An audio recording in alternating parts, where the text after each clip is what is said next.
अस्सलाम वालेकुम जी dear students. जितने भी स्टूडेंट्स जो हैं वो एडीसी के हैं, वो अपना देख सकते हैं। यार आपकी डेट जो आ गई है वो है 21 से सेकेंड ऑफ फेब तक, 7th ऑफ फेब तक आपके एडमिशन्स जा सकते हैं। प्रोसीजर बड़ा इजी है।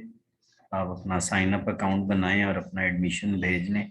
कोई ऐसा मुश्किल नहीं है ये आपके लिए, ठीक है? तो इसको लाजमी कर लीजिएगा।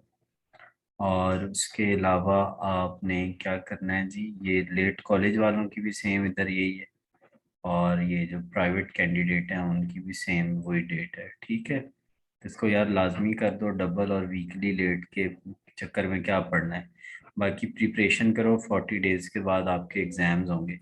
और अगर आपको एग्जाम्स में कोई हेल्प चाहिए तो आप, हमारा नंबर है व्हाट्सएप का, उस पर आप हमें रब्ता कर सकते हैं। 033519001119, इस पर आप व्हाट्सएप कर सकते हैं। Thanks for watching. चैनल से जुड़े रहने का बहुत शुक्रिया।